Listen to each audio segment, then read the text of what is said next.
Welcome back to the channel. इस video में हम बात करेंगे प्राथमिक समूह और द्वितीयक समूह में क्या अंतर होता है। पहला है आकार। तो प्राथमिक समूहों का आकार छोटा होता है, वहीं द्वितीयक समूहों का आकार बड़ा होता है। एग्जाम्पल में आप देखेंगे तो प्राथमिक समूह का एग्जाम्पल हम पहले से ही जानते हैं कि परिवार, पड़ोस और मित्र मंडली, या जिसको हम क्रीड़ा समूह बोलते हैं। और द्वितीयक समूह में श्रमिक संगठन, संयुक्त राष्ट्र संघ आदि। ठीक है। दूसरा है उद्देश्य। प्राथमिक समूह के सदस्यों के उद्देश्यों में समानता रहती है, द्वितीयक समूह के सदस्यों के उद्देश्यों में भिन्नता होती है। और तीसरा है संबंधों की प्रकृति। प्राथमिक समूहों में आमने सामने के संबंधों का होना परम आवश्यक है, इसीलिए प्राथमिक समूह के सदस्यों में व्यक्तिगत एवं अनौपचारिक संबंध पाए जाते हैं। व्यक्तिगत का मतलब वो लोग एक दूसरे को व्यक्तिगत रूप से जानते हैं, लोगों का नाम जानते हैं, लोगों के रिलेशंस के बारे में वो जानते हैं। द्वितीयक समूह में आमने सामने के संबंधों की संभावना बहुत कम होती है या बहुत कम संभावना रहती है, इसीलिए इन समूहों के सदस्यों में औपचारिक संबंध होते हैं। औपचारिक यानी कि दिखावे के, यानी कि फॉर्मल। चौथा पॉइंट है संबंधों की अवधि। तो घनिष्ठता के कारण सदस्यों के संबंध दीर्घकाल या जीवन पर्यंत रहते हैं। द्वितीयक समूहों के सदस्यों के संबंधों में अस्थायित्व नहीं होता है। पांचवा पॉइंट है परस्पर प्रेम और सहानुभूति। उद्देश्यों की समानता के कारण प्राथमिक समूहों के सदस्यों में परस्पर प्रेम और सहानुभूति होती है।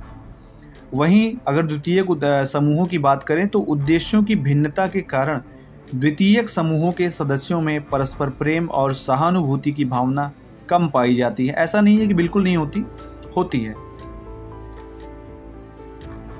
उत्पत्ति छठवां पॉइंट है। तो प्राथमिक समूह का जन्म स्वतः होता है, जैसा कि हम पिछले 2 वीडियो में जान चुके हैं। प्राथमिक समूह पर वाली वीडियो में हमने देखा था कि प्राथमिक समूह का जो जन्म होता है वो अपने आप होता है।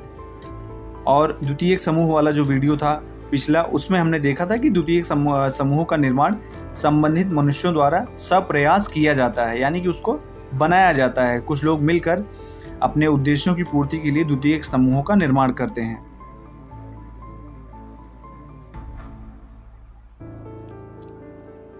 अब इसके बाद हम ध्यान देंगे अगला। देखिए, जिन पर मैंने टिक किया है, जिन पर मैंने मार्क किया है, वो बहुत इंपॉर्टेंट है, उनको आप जरूर याद रखिएगा। इसके बाद है समाजीकरण में योगदान। ऐसा नहीं है कि ये जो है बाकी के ये इंपॉर्टेंट नहीं है, लेकिन ये जो जिन पर मैंने टिक किया हुआ है, अगर ये आप याद रखते हैं तो ये आपके बहुत काम आएगा।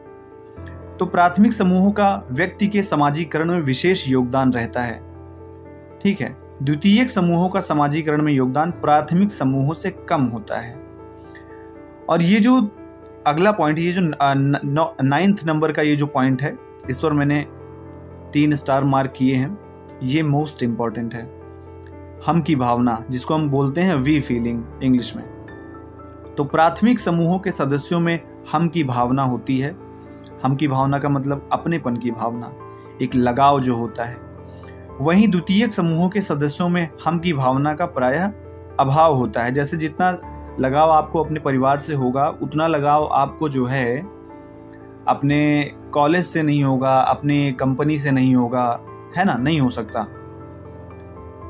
इसके बाद 11वां है संस्कृति। प्राथमिक समूह वहां पाए जाते हैं जहां सामान्य संस्कृति के व्यक्ति निवास करते हैं, यानी कि उन सब की लगभग एक सी संस्कृति होती है। वहीं द्वितीयक समूहों में सामान्य संस्कृति का अभाव होता है तथा संस्कृति में भिन्नता भी हो सकती है। और इसके बाद जो 12वां पॉइंट है वो है संख्या। तो प्राथमिक समूहों की संख्या सीमित होती है। कूले ने 3 प्राथमिक समूहों का उल्लेख किया है, जैसा कि हम जानते हैं, परिवार, पड़ोस और क्रीड़ा समूह। द्वितीयक समूह के अंतर्गत अनेक प्राथमिक समूह पाए जाते हैं, इनकी संख्या निश्चित नहीं की जा सकती है। तो ये था कि प्राथमिक और द्वितीयक समूह में क्या अंतर होता है। आई होप वीडियो आपको पसंद आया होगा। मिलते हैं नेक्स्ट वीडियो में।